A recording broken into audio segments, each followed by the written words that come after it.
IVM।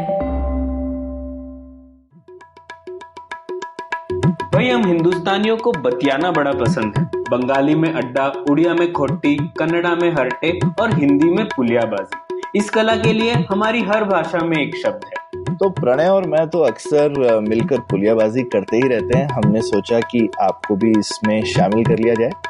तो आइए प्रणय और सौरभ के साथ करते हैं पुलियाबाजी। हेलो सौरभ, कैसे हैं आप? बस प्रणय, चल रही है गाड़ी। हाँ सौरभ, पिछले 2-3 हफ्तों से 2-3 पुलियाबाजी में हम लोगों ने फॉरेन पॉलिसी बहुत सारी डिस्कस कर ली। तो अभी कुछ ट्रैक चेंज करते हैं। हाँ बिल्कुल बिल्कुल। और मुझे लगता है जैसा हमारा हमेशा कोशिश रहती है कि कुछ ऐसी चीजें लानी चाहिए जो कि थोड़ी सी चिरकाली हों। हाँ हाँ। तो इससे और चीरकाली क्या हो सकता है, जो ये टैगोर और गांधी के जो डिबेट्स हैं, वो मैंने एक्चुअली आर्ग्यूमेंटेटिव इंडियन, आपने पढ़ी होगी अमर्त्य सेन की फेमस किताब। हाँ बिल्कुल बिल्कुल। मतलब वो उनकी बाकी किताब मेरे पल्ले नहीं पड़ी है। बाकी किताबें एक वही किताब है जो कि थोड़ी पॉपुलर राइटिंग है मेरे हिसाब से, और बहुत बढ़िया किताब है। हाँ, तो उस किताब को मैं काफी सालों बाद पढ़ रहा था, और जब पढ़ रहा था तो उसमें एक चैप्टर है जिसमें टैगोर और गांधी जी के जो विचार थे और वो कैसे टकराव हुआ उन विचारों का, फिर भी उन लोगों का जो संवाद कैसे चलता रहा दशकों तक, उसके बारे में जब मैंने पढ़ा तो मैं बहुत इंस्पायर्ड हो गया। तो मैंने और जाकर देखा, एक सब्यसाची भट्टाचार्य जी हैं, उन्होंने तो पूरा कंपाइलेशन दिया है टैगोर और गांधी जी के डिबेट्स का। और ये इतने अच्छे डिबेट्स हैं कि उन डिबेट्स के जो विषय हैं, उनके जो दोनों पक्ष रखे हैं दोनों ने, दोनों महान आत्माओं ने, उसका आज तक भी रेलेवेंस कायम है। तो उसी के बारे में आज डिस्कस करते हैं। बिल्कुल। मतलब वो जैसा तुमने एकदम ठीक बोला। मतलब जब जब भी उनके कोई भी अंश पढ़ो हम्म। तो लगता है कि वो सही में चिरकाली डिबेट्स हैं, वो कभी खत्म नहीं होने वाली।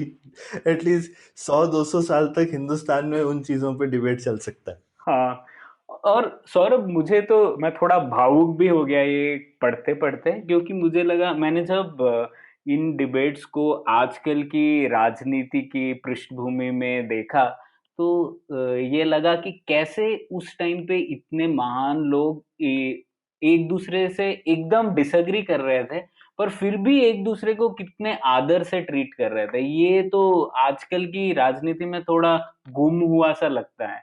हाँ हाँ बिल्कुल। मतलब वो ऐसा नहीं है कि एक दूसरे का कोई म्यूचुअल एडमिरेशन सोसाइटी टाइप है कि ठीक है भाई आप गुरुदेव हैं, मैं महात्मा हूँ, और दोनों भाई आप बहुत अच्छे हम बहुत अच्छे टाइप नहीं है। हम्म। बहुत ही जिसको कहते हैं कि स्ट्रॉन्ग व्यू पॉइंट्स हैं और काफी एक दूसरे से अलग हैं। हम्म। और काफी कहीं कहीं पे अगर उनमें समानताएं भी दिखती हैं। जैसे एक मेरे को जो खास तौर पे चीज काफी अट्रैक्ट करी उन दोनों में, कि दोनों जो हैं वो अपने आर्ग्यूमेंट्स का रूट इंडियन थॉट प्रोसेस में ढूंढते हैं। हम्म। हम्म। जबकि उस टाइम पे ज्यादातर लोग जो हैं वो काफी ज्यादा वेस्टर्न थॉट प्रोसेस से इन्फ्लुएंस थे। वहाँ उस टाइम का जो एलीट पॉलिटिशियन एलीट था, हम्म। जो कि लड़ रहा था या चीजें कर रहा था, एटलीस्ट जो उनका फिलोसफिकल, वो बेसिकली ठीक है अंग्रेजों ने ऐसा किया तो हम भी अंग्रेजों जैसा क्यों नहीं कर सकते, हम उनसे सीख क्यों नहीं सकते। हम्म। जबकि ये दोनों लोग जो हैं ये काफी बुनियादी सवाल पूछते थे कि हमको क्या उनके जैसा होने की जरूरत है, हमको क्या उन्हीं की चीजें कॉपी करने की जरूरत है। हम्म। तो ये भी एक बड़ी सही मेरे को चीज लगती है कि दोनों हिंदुस्तानी चीजों से इंस्पिरेशन लेते हैं हम्म। और अलग अलग कंक्लूजन निकालते हैं। हाँ, नहीं सौरभ, आपने बहुत सटीक बात कही। एक्चुअली जो नेहरू ने ट्रिब्यूट दिया था दोनों को, उसमें उन्होंने ठीक यही बात कही है कि सबसे महान बात इस डिबेट की ये है कि दोनों के स्रोत जो हैं वो भारतीय ही हैं, और फिर भी वो इतने अलग अलग कंक्लूजन पर पहुंचते हैं। ये भारतीय संस्कृति की विभिन्नता को भी दर्शाता है और एक ट्रिब्यूट है उसके लिए। बिल्कुल बिल्कुल। कि मतलब कोई अगर ये कहे कि अगर आप हिंदुस्तान में देखोगे तो कोई एक ही चीज निकल के आएगी, भाई क्यों निकल के आएगी। और ठीक है, मतलब और सिर्फ मेरे हिसाब से टैगोर और गांधी के एक एक विचार थे, मेरे हिसाब से और 25 लोग आएंगे तो और 25 विचार लेकर के आएंगे। तो एक हिंदुस्तान में कोई एक विचारधारा है, ये ये सोचना एक बहुत बड़ी, जो आजकल काफी लोगों को ऐसा लगता है कि एक हिंदुस्तानी विचारधारा, कोई एक हिंदुस्तानी विचारधारा थोड़ी है। पर सौरभ, इसका थोड़ा एक डिस्कशन से पहले एक अनफॉर्चुनेट बात यह है कि गांधी के तो हम लोगों ने पुतले बना दिए हर जगह, और टैगोर को तो हम लोग सिर्फ इसी तरीके से जानते हैं कि उन्होंने बस गीतांजलि लिखी थी या फिर उन्हें नोबेल प्राइज मिला था, और उसके अलावा हम लोग टैगोर के बारे में बहुत कम जानते हैं। ये कम जानते हैं हम कि वो इतने बड़े नॉवेलिस्ट, एसेइस्ट और पेंटर थे, और उन्होंने इतनी सारे विषयों पर लिखे हैं अपने विचार। मतलब ये तो हम लोगों को नॉर्मली पता ही नहीं पड़ता, शायद बंगाल में लोगों को ज्यादा पता होगा, पर उसके बाहर टैगोर के बारे में जो समझ है वो बहुत कम है। हाँ, रविंद्र संगीत वो सब जगह ट्रैवल बहुत ज्यादा ऑब्वियसली किया है, क्योंकि हम्म। पॉपुलर कल्चर वाली चीज है। और मेरे हिसाब से जैसे तुमने बोला, बंगाल में तो लोग बहुत ज्यादा रविंद्रनाथ टैगोर की चीजें पढ़ते हैं वगैरह, तो उनको शायद ज्यादा जानकारी भी होगी। लेकिन उनके जो फिलोसफिकल डेप्थ है, मतलब एक तो टैगोर इतना ज्यादा अपने आप में विशाल व्यक्तित्व है कि उनको समझना किसी एक आदमी के लिए बहुत मुश्किल है मेरे हिसाब से। हम्म। हाँ, क्यों सोचो, उन्होंने शायद पेंटिंग वगैरह करनी ही तब शुरू की थी कि जब वो काफी उम्र वाले थे, हम्म। और उसके बाद भी फिर उन्होंने मास्टरपीस पे मास्टरपीस निकाल दिए। हम्म। ठीक है, तो मैंने भी पहली बार म्यूजियम में टैगोर की पेंटिंग्स देखी थी, मैंने कहा था है टैगोर पेंटिंग भी करते थे, और वो म्यूजियम में लगी हुई है पेंटिंग्स। तो ये मैंने भी काफी काफी बाद में देखा। और ये वाली जो डिबेट्स भी हैं, ये भी काफी बाद में पढ़ी। तो हाँ, ये सब जब बड़े हो रहे थे तो ये सब तो एकदम मालूम नहीं था कि टैगोर टैगोर लगता था कि अच्छे पोएट थे और गीतकार थे। हाँ। तो ठीक है, तो फिर इसी जो वाद विवाद हुआ था उसी के बारे में चर्चा करते हैं। ये पुलियाबाजी उसी पर है, तो इसमें हम लोग ऐसा करेंगे, एक एक विषय पकड़ते हैं और एक एक विषय में हम लोग ये डिस्कस करेंगे कि गांधी के क्या विचार थे उस बारे में और टैगोर के क्या विचार थे उस बारे में, और फिर हम लोग एक पुलियाबाजी भी करते हैं उस पे कि हमारा विचार क्या है इन सब चीजों पर। बिल्कुल। तो शुरू करते हैं सौरभ। सबसे पहले तो हम लोग इसी बात पर आते हैं जो एक बहुत बड़ा वाद विवाद था, मूल डिफरेंस था दोनों में, राष्ट्रवाद पे और नेशनलिज्म पे। तो उसी के बारे में हम लोग पहले देखते हैं। तो सबसे पहले टैगोर का नेशनलिज्म पर क्या विचार था? टैगोर तो जैसा बोलते हैं कि भाई नेशन वर्ड का तो हिंदुस्तान में कोई इक्विवेलेंट लफ्ज ही नहीं है, हम्म। तो हमको क्यों, आई मीन ये वेस्टर्न कॉन्सेप्ट है और हमको कॉपी करने की क्या जरूरत है। हम्म। अगेन वो हिंदुस्तानी पॉइंट ऑफ व्यू से निकल के आ रहे थे कि भाई ये नेशन वेशन क्यों है हिंदुस्तान में, तो नेशन का कोई, अब हम बोलते हैं राष्ट्र वगैरह, लेकिन जो एग्जैक्ट नेशन का अंग्रेजी वाला मीनिंग है उसका कोई इक्विवेलेंट वर्ड है नहीं हिंदुस्तान में। हाँ, जैसे कॉम जिसको बोलते हैं वो बहुत डिफरेंट है। हाँ बिल्कुल, बहुत हम्म। डिफरेंट है वो। हाँ, तो वो कहते हैं ये तो हिंदुस्तान की चीज ही नहीं है, हिंदुस्तान में जन्मा हुआ आइडिया नहीं है, तो हम इसके पीछे क्यों पड़ रहे हैं। तो उनको उनको एक ये भी था कि भाई ये जो हम लड़ाई कर रहे हैं फ्रीडम स्ट्रगल, और खासकर उनकी गांधी से बहुत ज्यादा डिबेट इसलिए भी थी क्योंकि आई मीन सब लोगों ने गांधी को ऑब्वियसली लीडर मान लिया था जैसे ही गांधी आए थे, इंक्लूडिंग टैगोर। तो टैगोर मेरे को लगता है कहीं गांधी को इन्फ्लुएंस भी करना चाह रहे थे कि भाई ये जो ये लड़ाई है ये किस चीज के लिए है, हम्म। और ये हम क्यों कर रहे हैं। तो क्या उस टाइम पे तो स्वराज की बात थी जब ये उनकी डिबेट चल रही थी, तो उस समय तो इंडिपेंडेंस की बात भी नहीं हो रही थी, सिर्फ हो रहा था सेल्फ रूल की बात थी कि भाई ब्रिटिश हमको डोमिनियन ही दे दे। तो वो कह रहे थे लेकिन ये स्वराज की क्या लड़ाई है, स्वराज वराज तो बहुत ही सुपरफिशियल ऑब्जेक्टिव है और हमको उसके बहुत बियॉन्ड जाना चाहिए। और तो मुझे लगता है कि लेकिन टैगोर ने बहुत अच्छे से ये आर्टिकुलेट नहीं किया कि उन्हें क्या चाहिए, उन्होंने ये बहुत ज्यादा अच्छे से आर्टिकुलेट किया कि उनको क्या नहीं चाहिए। तुमको हम्म। क्या फीलिंग आया उनके आर्गुमेंट पढ़ के? हाँ, नहीं, मुझे लगा जैसे टैगोर साफ साफ कहते हैं कि उनके लिए एक देश से ज्यादा जरूरी है इंसानियत। हम्म। और इसीलिए वो नेशनलिज्म को भी इतना ऊंचा दर्जा नहीं देते। ऊंचा क्या, वो तो उसको काफी नीची निगाह से देखते हैं कि नेशनलिज्म से तो लड़ाई झगड़ा होता है ना। बिल्कुल, पर वो फिर भी देश प्रेम है उनमें, बहुत इंटेंस देश प्रेम है जैसा गांधी में है। फिर भी लेकिन वो ये कहते हैं कि हम लोगों को ये नहीं कहना चाहिए कि हमारा देश सर्वोपरि है, या फिर अंग्रेजों से हम लोग कुछ सीख ही नहीं सकते, या फिर उनकी जो संस्कृति है वो एकदम खराब है। ये सब चीजों में वो मानते नहीं है। हाँ बिल्कुल, और वो यूरोपियन नेशनलिज्म का काफी सेंट्रल पीस था कि हर नेशनलिज्म अपने आप को सुपीरियर दिखाना चाहता है। बिल्कुल। और उसमें मुझे एक चीज लगी, जैसे वो टैगोर काफी जापान को लेकर के काफी क्योंकि वो अपने आप को पूरे ईस्ट को एक जैसा देखते थे थोड़ा सा। हम्म। सिर्फ ऐसा नहीं कि हिंदुस्तान, वो सोचते थे पूरे ईस्टर्न सिविलाइजेशन थोड़ी सी अलग है वेस्टर्न से। हम्म। और उनको लगता था जापानी लोग हमारे जैसे हैं, सोचो मतलब जैन बुद्धिज्म वगैरह हिंदुस्तान से ही वहां गया है ना। हम्म। तो वो लेकिन जापान ने जब नेशनलिज्म अपना लिया तो उन्होंने देखा कि उसकी वजह से जापान से वो बहुत डिसअपॉइंटेड थे हाँ बिल्कुल। कि जापान के नेशनलिज्म ने उनके देश को कितना वायलेंट बना दिया और उनके देश का कैरेक्टर ही चेंज कर दिया। और उनको लगता था कि जापान जो है वो इंडिया के लिए वार्निंग है कि नेशनलिज्म का क्या गलत असर हो सकता है उनके लिए, वो जापान था। बिल्कुल सौरभ, एक्चुअली शांति निकेतन में जो विश्व भारती है यूनिवर्सिटी, उसमें जापानीज और चाइनीज काफी समय से सिखाना उन्होंने शुरू किया है, क्योंकि वो चाहते थे कि उस यूनिवर्सिटी में ये सब भाषाएं भी सीखी जाए। तो और जापान से तो उनका बहुत करीबी नाता था, वो जापान को बहुत रिस्पेक्ट करते थे पहले, क्योंकि जापान ने भी काफी प्रोग्रेस किया था और उसके वो काफी फैन थे। पर लेकिन उन्होंने, जैसा आपने कहा कि कैसे जापान एक नेशनलिज्म के बलबूते पर एक इंपीरियलिस्ट पावर बन गया, और 1937 नैनजिंग मैसेकर वगैरह चाइना पर उन्होंने जो जो अत्याचार किए जापानीज आर्मी ने, उससे नेशनलिज्म पर बहुत सवाल उठ गए उनके मन में, और वो ये सोचने लगे कि नेशनलिज्म की वजह से भारत भी उसी पथ पर चला जाएगा।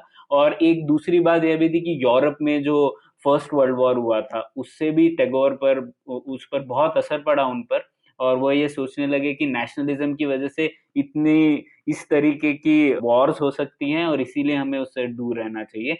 तीसरी बात ये थी कि जो ये नेशनलिस्ट टेररिज्म होने लगा था भारत में भी। जो कि बंगाल में इनफैक्ट काफी था। हाँ बिल्कुल, और ये बंगाल का जो पार्टीशन हुआ था 1905 में, उसके बाद काफी लोग टेररिज्म की ओर चले गए अंग्रेजों से लड़ने के लिए। तो टैगोर को उससे भी बहुत डर था कि हम लोग ये टेररिज्म का सहारा ले लेंगे नेशनलिज्म के पाथ पर चलते चलते, इसीलिए वो नेशनलिज्म से थोड़ा डर चुके थे। लेकिन मेरे को ये लगा कि जैसे वो इंसानियत की बात करते हैं लेकिन, और वो खुद पॉलिटिशियन थे नहीं तो उनसे पता नहीं ये एक्सपेक्टेशन रखना भी चाहिए कि नहीं, लेकिन मुझे ये नहीं समझ में आया कि उनको पॉलिटिकली क्या दिखता था कि हिंदुस्तान को क्या होना चाहिए, ये उन्होंने कभी बहुत क्लियर आर्टिकुलेट किया नहीं, क्लियरली बोला नहीं। हम्म। है ना कि भाई कि पॉलिटिकल फॉर्म क्या हो। जैसे गांधी के दिमाग में एक पॉलिटिकल फॉर्म था इंडिया का, हम्म। जो कि रियलाइज नहीं हुआ। उनको था कि हिंदुस्तान एक देश बन जाए, उसके बाद में हर गांव अपने में एक इंडिपेंडेंट, एक विलेज रिपब्लिक का उनका कॉन्सेप्शन था गांधी का, जो कि हुआ नहीं, पर उनके दिमाग में एक विजन था कि हिंदुस्तान कैसा होना चाहिए। वो उस तरीके से बहुत ही कॉन्क्रीट पॉलिटिकल विजन टैगोर का था नहीं। और वो दिखता है कि गांधी भी कई बार टैगोर को इस तरह से थोड़ा हल्के में लेते थे कि भाई वो पोएट है। हम्म। है ना कि भाई वो कवि हैं और उनकी कवि की कल्पना है, और वो कवि की कल्पना से जो बोल रहे हैं उसको हमको सुनना चाहिए, लेकिन उनको हर चीज समझ में नहीं आती है टाइप से कि भाई वो बहुत ही वो बहुत प्रैक्टिकल और बहुत ही उनको ये पॉलिटिक्स और दुनियादारी वाली समझ शायद कम है, ऐसा गांधी को मेरे को लगा कहीं कहीं पे उनको ऐसी फीलिंग थी। हाँ, उन्होंने एक वो स्टेटमेंट भी दिया था ना कि एक कवि कल के लिए जीता है और कल को इमेजिन करता है, लेकिन आज क्या करना है उसके लिए और कुछ रास्ते हो सकते हैं, तो वो उन्होंने डिस्टिंक्शन किया है।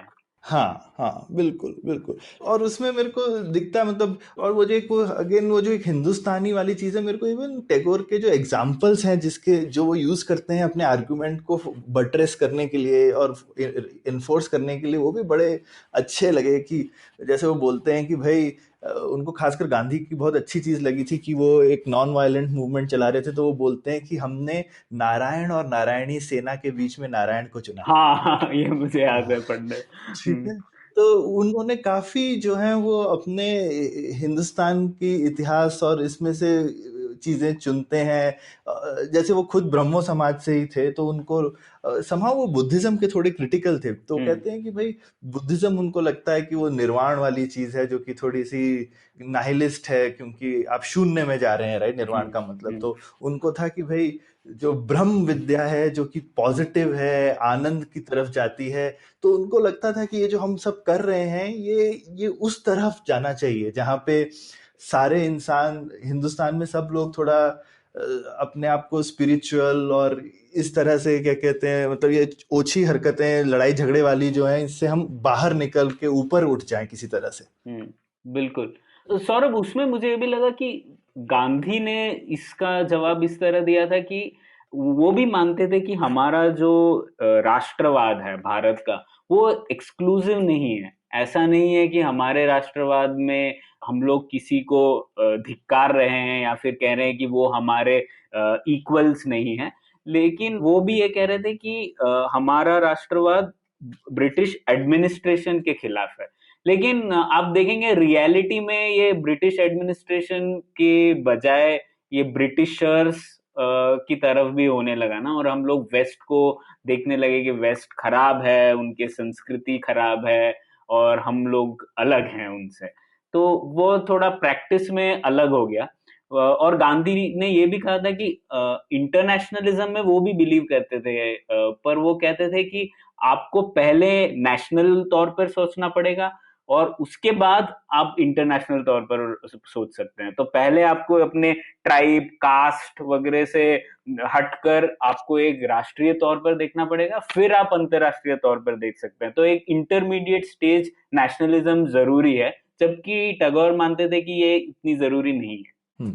और मुझे लगता है कि फाइनली जो गांधी का व्यू पॉइंट था, ऑब्वियसली वो डोमिनेंट था, और हिंदुस्तान ने वो एटलीस्ट थ्योरेटिकली तो अपनाया, क्योंकि हाल फिलहाल में थोड़ा हमारा नेशनलिज्म ज़्यादा एग्रेसिव है, लेकिन बहुत टाइम तक इंडिया का नेशनलिज्म एक पॉजिटिव फोर्स था। हम लोग कोई एक्सपेंशनरी पावर नहीं थे, हम कोई ऐसा सिद्ध करने नहीं निकले कि भाई हिंदुस्तान दुनिया का सेंटर पॉइंट है, जैसे चाइना सोचता है या जैसे जापान सोचता है कि भाई हमारे यहीं से तो सूरज उगता है टाइप से, हम्म। है ना।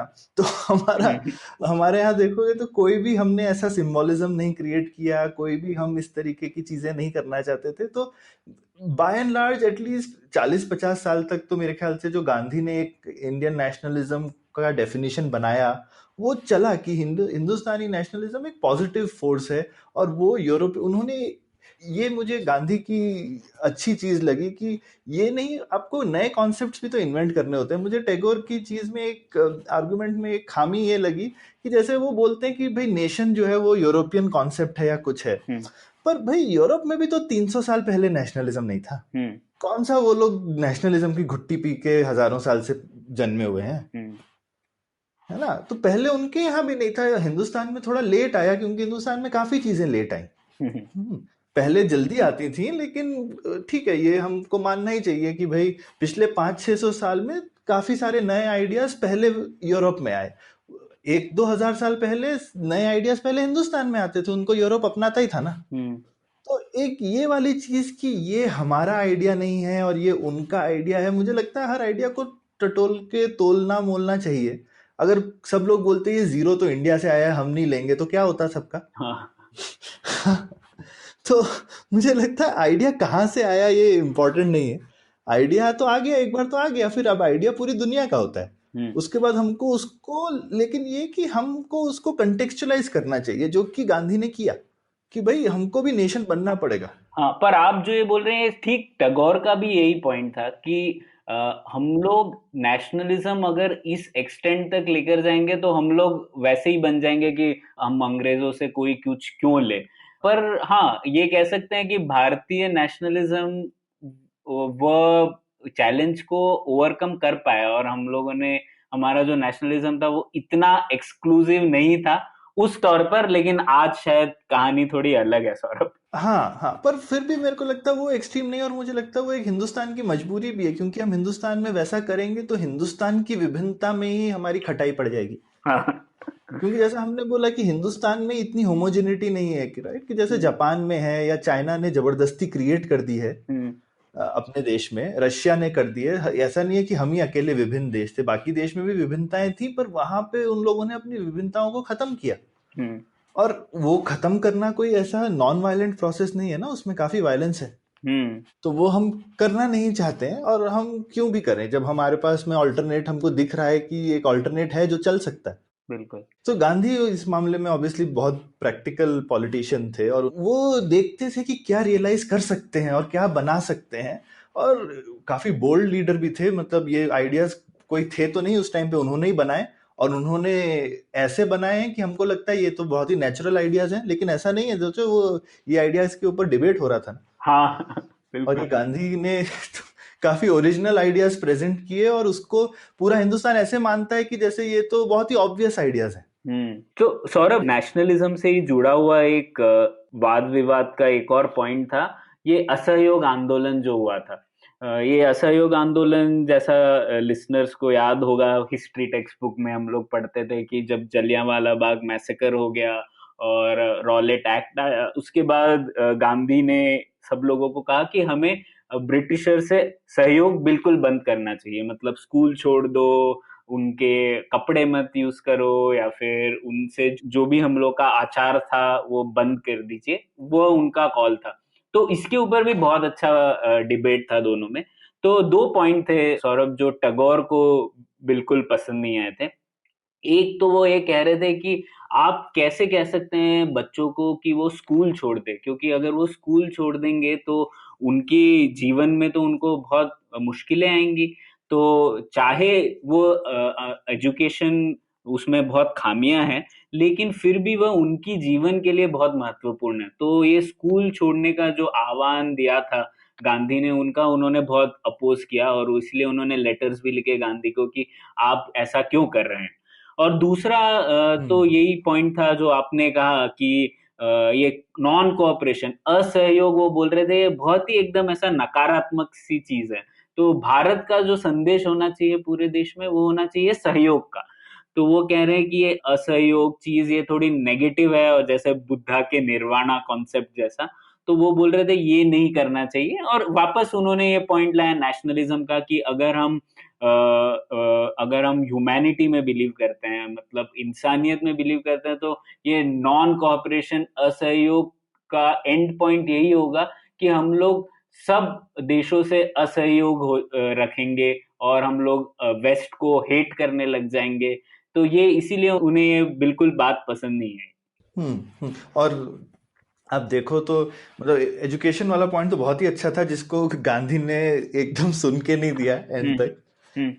और उन्होंने बोला नहीं, ये सब मैं मेरे को आई मीन बेकार एजुकेशन से अच्छा है कि एजुकेशन ना मिले।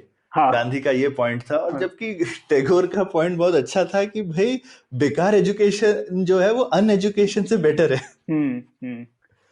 ठीक है कि भाई आदमी को एटलीस्ट पढ़ना लिखना आता है तो ठीक है, आपने उसको गलत चीज पढ़ लिखा दी, लेकिन बाद में वो सही चीज भी तो पढ़ लिख सकता है ना। हाँ। उसमें कैपेसिटी तो आ गई पढ़ने लिखने की। हम्म। हाँ। तो हम इतना ज्यादा कभी कभी ये इनफैक्ट हाल फिलहाल में भी मेरे को किसी और ने ये बहुत ही अच्छी चीज बोली थी, कि कहता है हिंदुस्तान में इतना ज्यादा डिबेट होता है कि हमने हिस्ट्री में ये वाले रूलर को ज्यादा बड़ा बना दिया कि हम उसको ज्यादा बड़ा बना दें। कहता है कम से कम सब लोग पढ़ना लिखना तो सीख जाओ भैया, उसको कुछ भी सिखा दो, हम्म। हम्म। उसके बाद देखा जाएगा। और थोड़ा मेरे ख्याल से I mean instrumentalist means bigger than ends वाला चीज है इसमें, कि इसके मेरे ख्याल से प्रॉब्लम है। लेकिन ये एक अच्छा सेकंड बेस्ट सोल्यूशन है। बेसिकली टैगोर का ये था कि अनलेस हम कोई बेटर एजुकेशन का ऑल्टरनेटिव नहीं देते हैं, तो हमको कोई हक नहीं है कि बच्चों की एजुकेशन को हम बंद करवा दें। हाँ। तो सौरभ, यहाँ पे देखिए रूल्स थोड़े, रोल थोड़े स्वॉप हो गए हैं। मतलब टैगोर इंस्ट्रूमेंटल चीज के बारे में कह रहे हैं, और गांधी थोड़े एक प्रिंसिपल्ड व्यू पॉइंट ले रहे हैं, जबकि नेशनलिज्म वाले डिबेट में थोड़ी अपोजिट था चीज। हाँ हाँ, बिल्कुल हम्म। बिल्कुल, मतलब हम किसी को भी एकदम कोई एक टेम्पलेट में नहीं डाल सकते कि ये हमेशा ऐसा करता है और वो हमेशा वैसा करता है। मेरे ख्याल से हर एक अलग टाइम पे अलग चीज करता है, क्योंकि मेरे ख्याल से टैगोर ने एजुकेशन के बारे में ज्यादा डीपली सोचा हुआ था। उन्होंने खुद से स्कूल बनाया था, कॉलेज बनाया है, यूनिवर्सिटी बनाई थी। और गांधी ने घर में एक आश्रम टाइप एजुकेशन का एक्सपीरियंस था उनका। उससे ज्यादा तो उन्होंने एजुकेशन में टैगोर जितना डीप काम तो किया नहीं था। हाँ, एक्चुअली गांधी ने ये कहा भी था कि लिटरली ट्रेनिंग को वो ज्यादा तवज्जो नहीं देते हैं। इन्होंने इस ये वर्ड्स भी यूज किए थे, और वो कह रहे थे कि अंग्रेजी एजुकेशन हमें आखिरकार एक क्लर्क बना रहा है, और ये क्लर्क बनाने वाली जो मानसिकता है उसे बदलना ही पड़ेगा। तो इसीलिए अगर उसके लिए हमें स्कूल छोड़ना है तो स्कूल छोड़ देना चाहिए, ऐसा उन्होंने बोला। और उन्होंने बोला कि फिर ये एक पॉइंट था कि इसीलिए वो इंग्लिश एजुकेशन से एकदम इम्प्रेस्ड नहीं थे। दूसरा जो ये पॉइंट था कि ये नॉन कोऑपरेशन एक नेगेटिव चीज है, उसको गांधी ने बोला कि नॉन कोऑपरेशन जो है वह आज की डेट में बहुत जरूरी है, क्योंकि उस वक्त तक हमारी देश में एक क्षमता ही नहीं थी कि हमारे जो ब्रिटिश ऑपरेसर्स थे उन्हें ना कह सके। तो ये बोल रहे थे नॉन कोऑपरेशन से हमें ये ना कहने की शक्ति आएगी, हम लोग उनको बोल जाएंगे कि अब बस, अब हम लोग नहीं सहेंगे आपकी ज्यादती। तो ये पावर था नॉन कोऑपरेशन में, गांधी कह रहे थे। और वो कह रहे थे कि आजकल के टाइम में हमें और तीसरा विकल्प है भी नहीं। या तो एक विकल्प है कि हम हिंसा का समर्थन ले, या फिर हम लोग असहयोग का समर्थन ले जो कि नॉन वायलेंट भी होगा। लेकिन तीसरा कोई ऐसा मार्ग नहीं है जिससे कि हम लोग अंग्रेजों का मुकाबला कर पाए। तो इसीलिए उन्होंने ये कहा। और तीसरा मुझे बहुत इंटरेस्टिंग लगा सौरभ, और ये थोड़ा मेटाफिजिकल पॉइंट है तो आपको ज्यादा बेहतर समझ में आएगा। वो ये कह रहे थे कि असत्य को नकारना उतना ही जरूरी है जितना सत्य को स्वीकारना। तो वो ये कह रहे थे कि नॉन कोऑपरेशन में ऐसा कोई नकारात्मक वैल्यू नहीं है, और इनफैक्ट वो कह रहे हैं कि ना कहने में भी बहुत वैल्यू है। और इसीलिए वो कहते हैं कि उपनिषद भी अंत में तो नेति नेति से ही समाप्त होते हैं, तो उसमें भी एक पॉजिटिव वैल्यू है ना कहने की।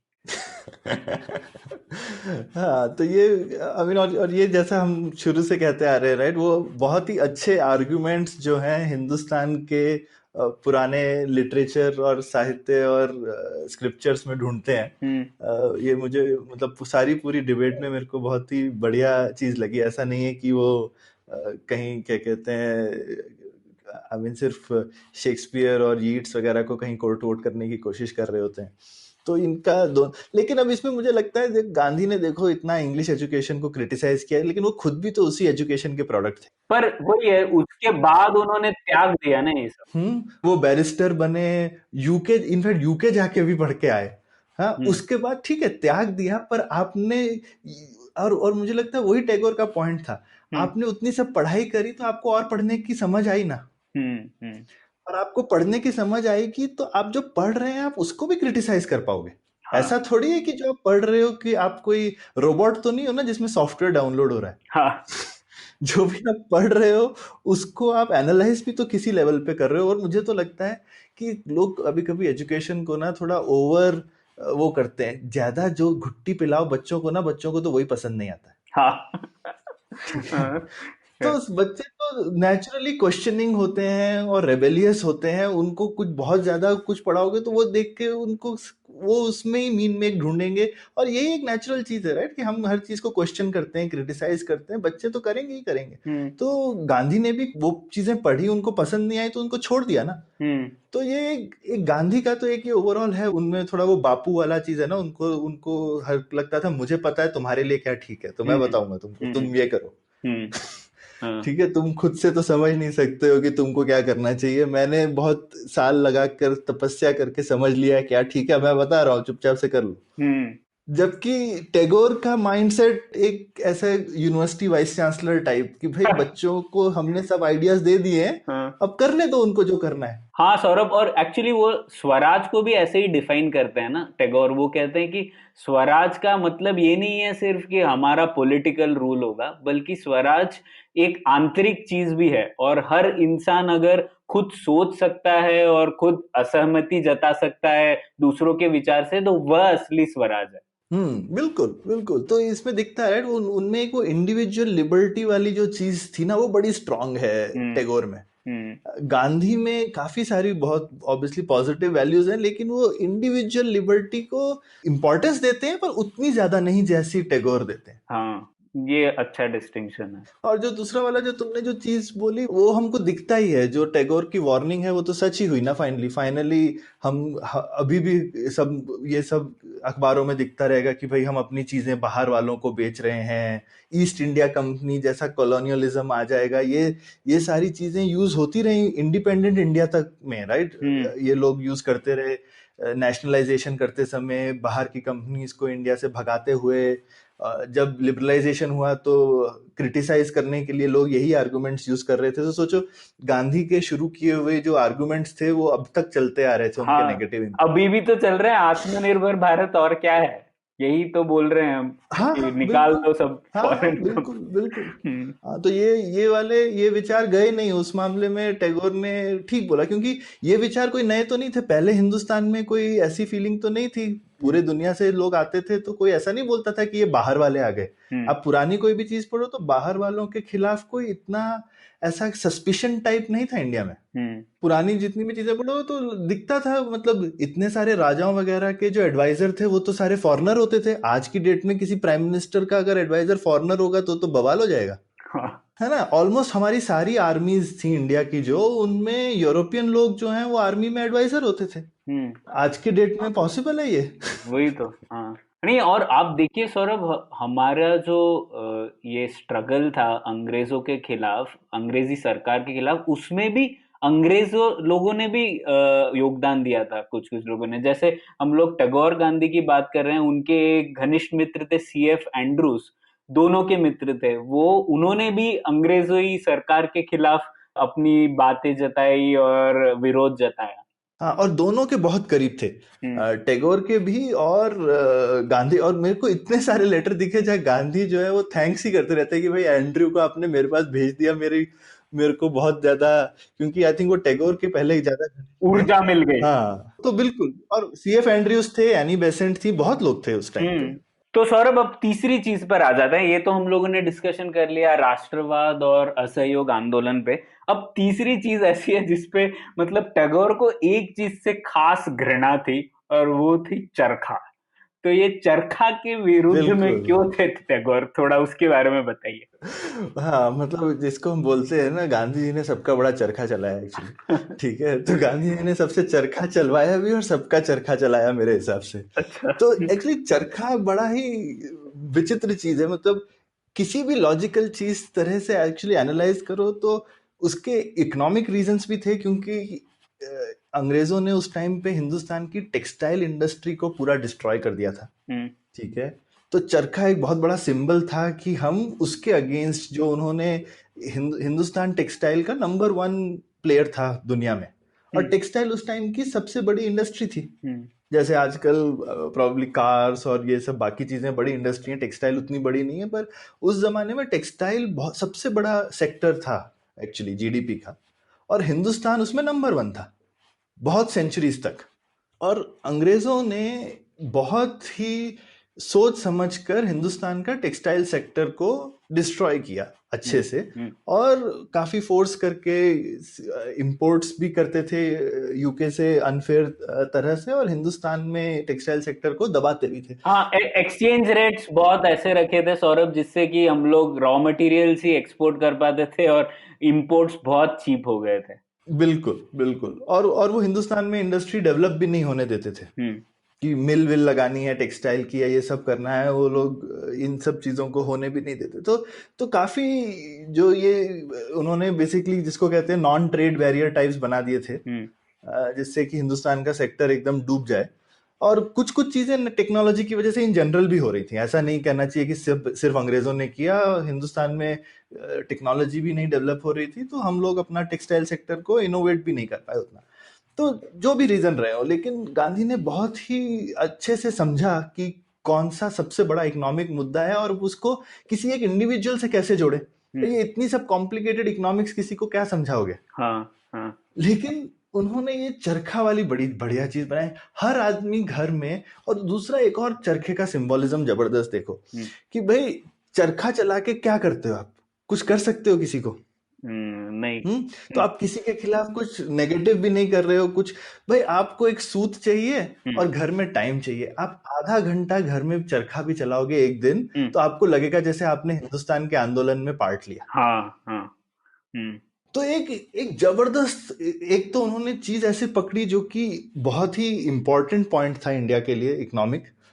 उससे वो इंग्लैंड को चोट भी पहुंचा रहे थे कि हम आपके इंपोर्ट कम करेंगे कपड़ा नहीं खरीद के। और तीसरा, हर कोई घर में चरखा चला करके बिना अंग्रेजों से डायरेक्ट कन्फ्रंटेशन किए, आपको बाहर जाके पत्थर नहीं मारना है, कुछ नहीं करना है भाई। हर हर आदमी तो जो है ये काम नहीं कर सकता ना। मतलब हिंदुस्तान में जो भी करोड़ों लोग थे उस टाइम पे, सब लोग तो सड़क पे आके लड़ाई झगड़ा नहीं कर सकते थे। लेकिन घर में सब लोग चरखा चला करके इस आंदोलन का पार्ट बन सकते थे। और एक बहुत रियल तरह से भी और सिंबॉलिक तरह से भी। तो एक चरखे को उन्होंने इतना सेंट्रल पीस बनाया। जो सोचो, चरखा तो फिर इंडियन नेशनल कांग्रेस के झंडे में ही था, इतना सेंट्रल पीस था चरखा। अब टैगोर को लेकिन ऐसी खार जबरदस्त उससे, ठीक है, कि भाई ये क्या बेवकूफी की चीज तुमने लगा दी है सबको। हाँ, ये क्या मतलब है कि सब लोग अपनी कपड़े खुद बुनेंगे। और उन्होंने वो भी एक बेसिक इकोनॉमिक थ्योरी पे जा रहे थे, ऐसा नहीं था कि कोई एकदम पोएटिक स्टाइल से, कि भाई ये थोड़ी, अगर हर कोई अपनी चीज खुद थोड़ी बनाता है, तो ये क्या तुम बेवकूफी सब लोगों को सिखा रहे हो कि तुम अपना कपड़ा खुद बनाओ। सब लोग अपनी चीज खुद बनाएंगे तो उससे तो आप पॉवर्टी की तरफ जाते हो ना।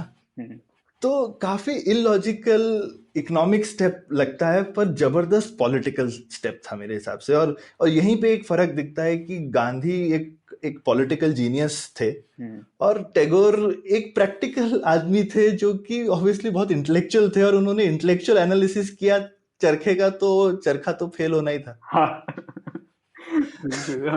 तो सौरभ, इसमें गांधी साफ साफ कहते भी हैं एक लेटर में टैगोर को कि मेरे हिसाब से अर्थशास्त्र और नैतिकता में कोई फर्क नहीं है, ऐसा वो कहते हैं। तो वो कहते हैं कि जो अर्थशास्त्र किसी को एक्सप्लॉइटेशन में यूज हो रहा हो, किसी का शोषण हो रहा हो, उस अर्थशास्त्र का तो कोई एग्जिस्टेंस ही नहीं है। और उन्होंने इस फ्रेम में से ही देखा था टेक्सटाइल इंडस्ट्री को भी। तो वो बोल रहे थे कि ये जो टेक्सटाइल इंडस्ट्री है, अंग्रेजों के कपड़े आ रहे हैं, वो सब ऐसा अर्थशास्त्र है जिससे भारत का नुकसान ही हो रहा है, और इसीलिए वो इसको एकदम इम्पोर्टेंस नहीं देते थे।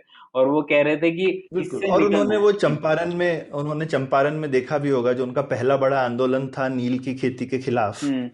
तो हिंदुस्तान का बहुत बड़ा एक्सपोर्ट पूरी दुनिया में हमेशा नील रहा था। नीला रंग हिंदुस्तान से ही निकल के आता था।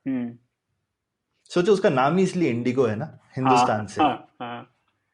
ठीक है, तो वो नीला रंग हजारों साल से हिंदुस्तान का एक्सपोर्ट रहा है, क्योंकि हिंदुस्तान में हमको नील की खेती करनी आती थी, नीला रंग बनाना आता था। इनफैक्ट ये जर्मनी ने हमारा, जब उन्होंने एनिलीन बनाया और उन्होंने सिंथेटिक नीला कलर बनाना शुरू किया, तो ये हमारी एक्चुअली मोनोपोली ब्रेक हो गई। पर अंग्रेजों ने इस चीज को जो है एक एक्सप्लॉयटेटिव चीज बना दी थी। ऐसा नहीं था कि हिंदुस्तानी लोग उसमें अमीर हो रहे थे। ये वाला बिजनेस इतना लुक्रेटिव था कि अंग्रेजों ने उसको अपने कब्जे में कर लिया था। जैसे अफीम का बिजनेस था। अफीम के बिजनेस में कितने हिंदुस्तानी फार्मर को थोड़ी पैसा मिल रहा था। वो तो बीच में जो ट्रेडर्स थे और सिर्फ ईस्ट इंडिया कंपनी थी, वो पैसा बना रहे थे। तो अफीम की तरह नील भी था। तो आई थिंक गांधी ने वो देखा था कि कितना ऑप्रेसिव है टेक्सटाइल, एटलीस्ट ऑप्रेसिव अंग्रेजों ने बना दिया है।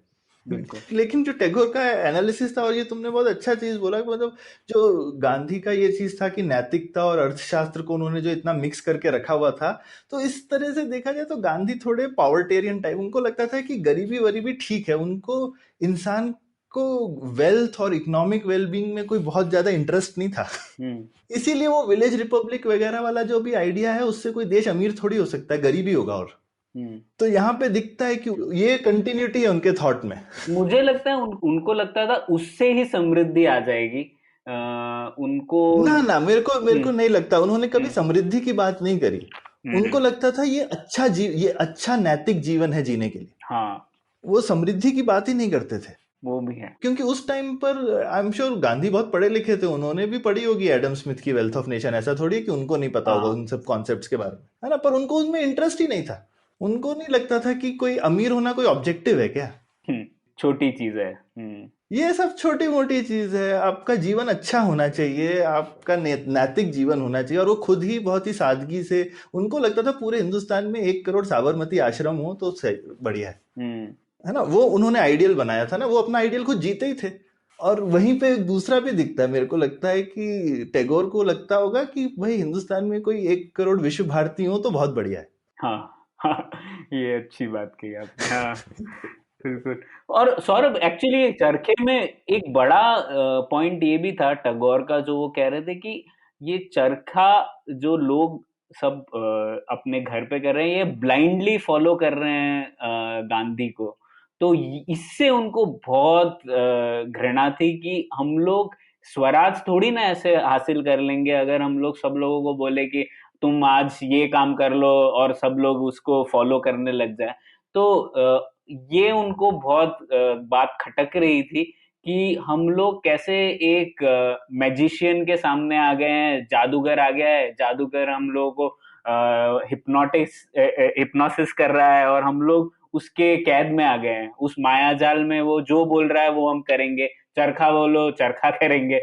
तो इसलिए उनको लगा कि ऐसे इस तरीके से स्वराज नहीं आ सकता कभी। हाँ हाँ, तो लेकिन ये तो जैसा हमने पहले बोला, गांधी को लगता है, और गांधी तो थे ही मैजिशियन कुछ, वो तो मेरे को लगता है इसमें कोई डाउट नहीं है हम्म। कि उन्होंने पूरे हिंदुस्तान को, अगर आप, क्योंकि इसमें कोई लॉजिक वाली चीज तो है नहीं, ये कुछ मैजिक वाली चीज होती है ना, जिसमें इसको समझना मुश्किल है हम्म। कि कैसे कोई इंसान कुछ बोलता है तो करोड़ों लोग मानने लगते हैं। हाँ, पर उससे तो नुकसान भी इसको तो होता है, वो पॉइंट बोल रहे थे बिल्कुल टैगोर। बिल्कुल, और वो दिखता है ना, वो मुझे एपिसोड बड़ा बढ़िया लगा कि जैसे दोनों ही गांधी और टैगोर कास्ट के काफी खिलाफ थे। हम्म। लेकिन विश्व भारती में खुद टैगोर जो है वो, वहां पे कास्ट सेग्रीगेटेड डाइनिंग होती थी कि हर हर कास्ट वाले लोग अपना अपना डाइनिंग हॉल चलाते थे, हम्म। क्योंकि टैगोर कहते थे ये खराब है लेकिन तुम खुद से समझो। हम्म। और गांधी गए वहां पे, उन्होंने सबको बोला साथ में खाना खाओ, उसके बाद सब लोग साथ में खाना खाने लगे। हाँ। ठीक है। तो टैगोर खुद भी इस चक्कर में आ गए थे कि ये तो सही में जादूगर है, और उसमें उनको अच्छा लगा क्योंकि वो उस पॉइंट से एग्री करते थे हम्म। कि ये बहुत बढ़िया चीज है कि लोगों ने अच्छी चीज उनकी फट से मान ली, उन्होंने बस एक बार बोला और उसके बाद लोगों ने मान लिया कि ये तो ऐसे करना चाहिए। हम्म। तो लेकिन लेकिन टैगोर वो नहीं, तो इसलिए आई थिंक टैगोर ये चीज बहुत एडमायर भी करते थे गांधी की, हम्म। और वो मेरे ख्याल से उस चीज से लोगों को सतह भी कर रहे थे कि भाई इससे जरा बच के रहो। हम्म। और एक और पॉइंट था सौरभ इसमें, जो इकोनॉमिक्स वाला पॉइंट है, वो तो टैगोर ने बहुत अच्छे से बोला था कि हम लोग जो है फॉरेन फोर्सेस, जो एडवांस्ड है टेक्नोलॉजी है, उसका हम लोग मुकाबला किसी ओल्ड तरीके से नहीं कर सकते। तो वो यही कह रहे थे कि आप चरखे से क्या रियलिस्टिकली कर पाओगे। आप चरखे से ऐसा तो नहीं है कि आप अंग्रेजों के जो मशीन मिल से बन रही थी क्लॉथ, उसको हम लोग पूरे देश और पूरे विदेश में हम लोग वापस डिस्प्लेस कर पाएंगे, ऐसा बिल्कुल नहीं कर पाएंगे। तो वो प्रैक्टिकली बिल्कुल बोल रहे थे कि ये सब चरखा वर्खा करना सिर्फ सिंबॉलिक है, और आपको शायद सिंबॉलिज्म का फायदा भी उठ जाएगा, लेकिन उसका रियलिस्टिक तौर पर कोई भी असर नहीं पड़ेगा। और वो ये भी कह रहे थे, एक बहुत अच्छी बात है, कंपैरेटिव एडवांटेज जो हम इकोनॉमिक्स में पढ़ते हैं उसके बारे में वो यही कहते हैं कि स्वराज है इस तरीके से नहीं आएगा कि एक इकोनॉमिस्ट, एक पोएट, ये सब अपने काम छोड़ के सब अपने चरखा चलाने लग जाए, उससे कोई स्वराज नहीं आने वाला। वो कह रहे थे कि स्वराज करने के लिए सब लोगों को अपने काम जिसमें वो माहिर है उसे अच्छे से करेंगे, तभी स्वराज आएगा। तो ये उन्होंने बहुत अच्छा पॉइंट बोला। बिल्कुल बिल्कुल बिल्कुल, और उसमें भी दिखता है क्योंकि वो यूनिवर्सिटी चलाते थे तो स्पेशलाइजेशन में बिलीव करते थे ना। हाँ। हम्म। ठीक है। तो गांधी जो है, गांधी का लेकिन व्यू पॉइंट अलग था, उनके साबरमती आश्रम में सब लोग सब काम करते थे भाई, एक ही आदमी को ये ऊपर से नीचे सब काम, एक हर इंसान को सब कुछ करना चाहिए, जैसा कि गांव में लोग करते हैं। हम्म। हम्म। हाँ, गांव में लोग काफी हरफन मौला होते हैं, हम्म। जो कि शहरों में नहीं होते हैं। मतलब हम लोगों का अगर कुछ पाइप वाइप खराब हो जाए, प्लम्बर के बिना हमारा तो काम नहीं चलता। हम्म। गांव में मतलब मैं कभी कभी फार्म पे जाता हूँ जहाँ पे गांव में है, राइट, हम्म। वहां पे मेरे को, मैं बोलता हूँ अरे पाइप खराब हो गई है, प्लम्बर को बुलाना है, सब लोग बोलते हैं प्लम्बर वम्बर क्या, वहां पे हर इंसान पाइपें ठीक कर देता है भाई। हाँ। हम्म। ठीक है, हर इंसान को डंडी मार के इलेक्ट्रिसिटी निकालना आता है। हम्म।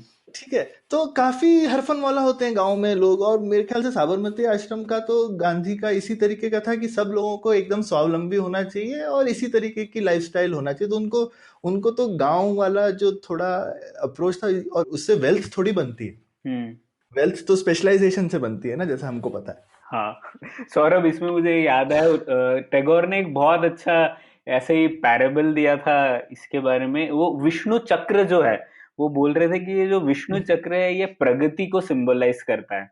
तो वो ये बोल रहे थे कि विष्णु चक्र, अगर हम लोग ये चरखे की बात पर ही अटक गए और हम लोग एडवांस टेक्नोलॉजी की ओर ना नहीं बढ़े, तो ये तो विष्णु के चक्र के अगेंस्ट जा रहे हैं हम, हाँ, प्रगति के अगेंस्ट जा रहे हैं। तो वो बोल रहे थे जिसके पास विष्णु के चक्र की बात हम लोगों ने नहीं समझी, तो हम लोगों को लक्ष्मी भी नहीं मिलेगी उसके साथ हाँ साथ। देखो, ये मतलब टैगोर का जबरदस्त, देखो सिंबल, वो भी सिंबल चूज कर रहे हैं लेकिन अलग पॉइंट्स रखने के लिए। हाँ, तो ये मुझे बहुत है ना? दिलचस्प लगा। और ऑब्वियसली तो, और इसमें देखो दिख रहा है, टैगोर वैसे पोएट है पर वो लॉजिकल बात कर रहे हैं, और गांधी पॉलिटिशियन है और वो सिंबलिज्म की बात कर रहे हैं। यूजुअली पोएट सिंबलिज्म करता है और पॉलिटिशियन रियलिस्टिक बात करेगा, हाँ, पर इधर उल्टा है। ठीक है। तो सौरभ, अब नेक्स्ट हाँ। चीज पर आ जाते हैं। ये तो चरखा पे डिस्कशन था, और इस पर बहुत सारे लेटर्स हैं, बहुत लंबे लंबे लेटर्स हैं। और एक तो बहुत अच्छा द ग्रेट सेंटिनल नाम का गांधी का फेमस स्पीच है, वो बहुत पढ़ने लायक है। ये सब पढ़ने लायक है, और हम लोग वो बुक की लिंक भी देंगे शो नोट्स में। लिसनर्स से निवेदन है कि जाके खुद पढ़िए। तो अब नेक्स्ट इस पर आते हैं सौरभ, एक जो है तर्क के ऊपर, रीजन, जो रीजन का प्रयोग हम्म। करके हमको किस तरीके से आगे बढ़ना चाहिए, इस पर भी ऑब्वियसली हम लोगों ने ये सब जो बात की, चरखे में रीजन की तो कम है, तर्क है ही नहीं इसमें। इसमें कुछ और चीजें हम्म। हैं, जादू है इसमें। तो टैगोर और हाँ। गांधी में इस बात पर भी बहुत ये ऑपोजिशन था। और एक ये बिहार अर्थक्वेक का जो हुआ था, उसमें उसकी वजह से टैगोर और गांधी में रीजन के ऊपर कुछ लेटर्स हुए थे। तो ये इसके बारे में कुछ बताइए, ये अर्थक्वेक क्या क्या हुआ था, और उसके बाद क्यों ये डिबेट शुरू हुआ। अरे मतलब अर्थक्वेक वाला तो मुझे काफी जबरदस्त लगा था। मतलब बिहार में अर्थक्वेक आया तो गांधी ने उस टाइम पे वो अनटचेबिलिटी के खिलाफ, छुआछूत के खिलाफ काफी आंदोलन कर रहे थे। हम्म। तो उन्होंने बोला भाई ये अर्थक्वेक आया है क्योंकि हम ये छुआछूत करते हैं ना, तो भगवान ने हम पे प्रकोप कर दिया। हम्म। तो टैगोर तो एकदम आपा ही खो बैठे हाँ। कि भैया ये क्या बकवास तुम कर रहे हो। हाँ। ये कोई नेचुरल फिनोमिना हमारी हरकतों की वजह से थोड़ी होता है। ये होते हैं नेचुरल फिनोमिना, ये थोड़ी है कि कल आंधी आ गई, ये आ गई। ये तो तुम आदिवासी टाइम पे हमको ले जाओगे कि भाई आज सुबह हम लोगों ने कुछ गलत कर दिया तो देखो बिजली कड़कने लगी। हाँ। हाँ, हाँ। तो तो तुम क्या उल्टी सीधी बात लोगों के साथ में कर रहे हो। हम्म। और गांधी देखो अड़ियल एकदम हम्म। है, मुझे लग रहा है तो मैं बोल रहा हूँ। हाँ। हाँ। ठीक है। हम्म। मतलब कहीं कहीं पे जो डिबेट है वो डिबेट भी कुछ अलग ही टाइप का डिबेट है। ठीक है। हम्म। टैगोर बोल रहे कि तुम बेवकूफी वाली बात कर रहे हो, लिटरली ऐसे ही उन्होंने उनको बोला। हम्म। और गांधी बोल रहे मुझे लगा। हम्म। अभी क्या करें, हाँ, अभी मुझे लगा तो। मुझे लगा, और ऐसा एक कनेक्शन से मुझे अच्छा महसूस हुआ। मुझे अच्छा महसूस हुआ, हाँ ये ऐसे कई कनेक्शन लोग हैं जिनको कहीं। अच्छा महसूस हुआ होगा, तो ये सही है, ऐसा उन्होंने कहा। हाँ। हाँ। हाँ। तो एक तरफ वो क्रिटिसाइज करते हैं कहीं कहीं पर टैगोर को कि ये तो फीलिंग वाला पोएट है, ओके, उसको पता नहीं है। हाँ। और यहाँ पे मेरी मेरी फीलिंग फीलिंग, तुम्हारी फीलिंग पानी, ऐसा टाइप से। हाँ। हाँ। हाँ, और बहुत अच्छी बात कही टैगोर ने इसमें कि जो प्राकृतिक है उसका कारण भी प्राकृतिक होगा, थोड़ा थोड़ी ना आध्यात्मिक कारण होगा उसका। लेकिन हाँ। और वही है वो, ये बात वो इसलिए कह रहे थे क्योंकि वो बोल रहे थे कि भारत में प्रॉब्लम ये है कि हम लोग तर्क का सहारा नहीं लेते। और आज आप ये तर्क हम्म। लगा रहे हो एक अच्छी चीज के लिए, जो गांधी बोल रहे थे छुआछूत के बारे में, टैगोर उस बारे में उनसे बिल्कुल सहमत थे। उनको भी छुआछूत से सख्त घृणा थी, उसको निकालना चाहते थे। लेकिन वो कह रहे थे कि आज आप ये अतार्किक चीज लगा रहे हो अनटचेबिलिटी के खिलाफ, कल को आप किसी अच्छी चीज के खिलाफ भी लगाओगे और लोग उसे मान लेंगे, क्योंकि वो मानते हैं किसी जादूगर को। तो इसीलिए उनको बहुत घृणा थी इस बात से। बिल्कुल, बिल्कुल। और मुझे लगता है कि ये टाइप की चीज़ें हैं तभी तो आई मीन इंडिपेंडेंट इंडिया में भी लोग इस तरीके की चीज़ें करते थे ना कि भाई डैम बन गया तो पानी में से उसका सार निकल जाएगा और ये सब टाइप की फालतू की चीज़ें। अच्छा। हाँ। ठीक है। तो हम्म। बिजली हमने बना ली पानी में से, तो पानी में तो जान ही नहीं रहेगी, तो पानी पीने से फिर हमारा क्या होगा, और ये सब फालतू की चीजें। तो मुझे लगता है कहीं इन चीजों का स्रोत जो है ये सब रहा है। तो ये कुछ कुछ जगहों पे मुझे लगता है, कुछ क्या काफी जगहों पे गांधी काफी इमीडिएट पॉलिटिकल गेन देखते हैं और मेरे ख्याल से इम्पैक्ट को अंडर एस्टिमेट करते हैं। हम्म। क्योंकि हाँ। गांधी शायद खुद को उनको नहीं मालूम होगा कि मतलब गांधी का इम्पैक्ट इतना बड़ा है इंडिया में कि वो जो कहीं पे वो जब मेरे को लगता है इन चीजों में ना वे कॉम्प्रोमाइज कर रहे हैं, हम्म। है ना, कि गलत चीज का सहारा ले रहे हैं सही चीज को भले करने के लिए। हाँ, और ये अलग चीजों में दिखता है, जैसे खिलाफत मूवमेंट में उन्होंने मतलब खिलाफत मूवमेंट का सपोर्ट किया क्योंकि वो उस टाइम पर चाहते थे कि हिंदू मुस्लिम यूनिटी हो जाए, लेकिन वो बेवकूफी की चीज थी ना उस टाइम पे। हम्म। पर उनको लगा कि अभी करना अच्छा है क्योंकि उसका एक इमीडिएट पॉलिटिकल एडवांटेज था, लेकिन उसके लॉन्ग टर्म तो पॉलिटिकली प्रॉब्लम ही हुई ना इंडिया में। वही। तो वही तो टगोर कह ये रहे थे। काफी जगहों पे मुझे लगता है कि एक, हाँ, एक जो पॉलिटिकल एक्सपीडियंसी जिसको बोलते हैं हम्म। गांधी की, वो तो थी। अब हम शायद उस समय मोमेंट में थोड़ी किसी को पता होता है, अभी हमारे पास में तो 100 साल का हाइंडसाइट है, तो हाँ। हम देख सकते हैं उस टाइम पे। मैं आई मीन हम शायद हमको इतना हार्श नहीं होना चाहिए गांधी पे, क्योंकि गांधी को उस समय क्या पता था कि ऐसा मेरा इम्पैक्ट इतना बड़ा होगा, शायद वो खुद थोड़ी जानते होंगे। और सौरभ, एक्चुअली ये एग्जैक्ट पॉइंट इस बात पर भी आया था जो भूख हड़ताल के बारे में। तो जब गांधी भूख हड़ताल कर रहे थे तो टैगोर को एक तो उनकी चिंता थी गांधी की, तो वो कहते थे कि आप, अरे आप भूख हड़ताल मत कीजिए, आपकी सेहत पूरे भारत के लिए बहुत जरूरी है। दूसरा वो ये भी कह रहे थे कि आपके भूख हड़ताल करने से जो दूसरे लोगों ने कुकर्म किए हैं वह थोड़ी ना कम हो जाएंगे। अगर ऐसा होता तो सब अच्छे लोग अगर भूख हड़ताल पे जाने लगते दूसरे लोगों के कुकर्म को कम करने के लिए, तो सब अच्छे लोग तो मर ही जाते और दुनिया में सिर्फ बुरे ही लोग रह जाएंगे।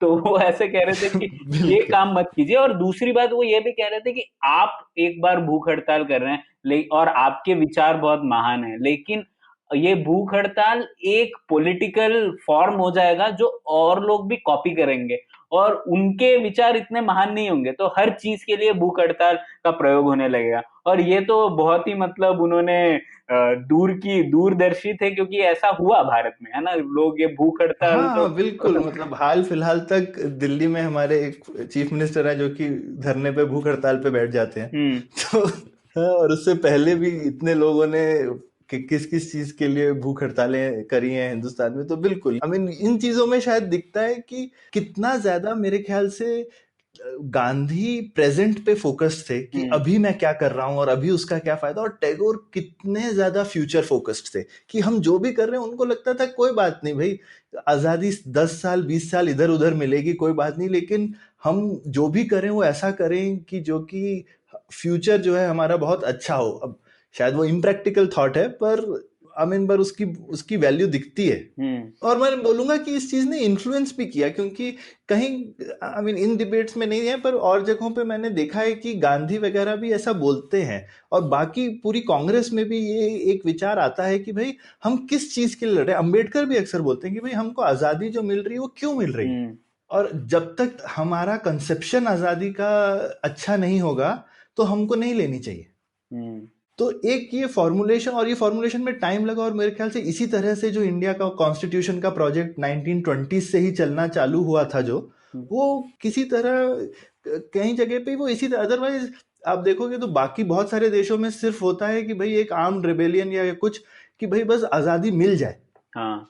किस चीज के लिए मिल रही है इस पे चिंतन काफी कम होता है, जबकि हिंदुस्तान में काफी गहन चिंतन हुआ 30-40 साल तक हम्म। इस चीज पे कि हम ये आजाद जो बनना चाहते हैं हम ये क्या बनना चाहते हैं। और इसमें आई मीन मेरे ख्याल से टैगोर जैसे लोगों का एटलीस्ट ये इस टाइप की थिंकिंग करवाने में ही बहुत बड़ा मेरे को लगता है योगदान रहा होगा उस टाइम पे, क्योंकि ये इतने ज्यादा वो फोकस थे इन चीजों पे। तो बाकी लोगों ने हो सकता है सारी चीजें उनकी नहीं मानी हो, लेकिन ये थॉट प्रोसेस जो है ये तो काफी ये भी एक डोमिनेंट थॉट प्रोसेस था पॉलिटिकल लीडरशिप में।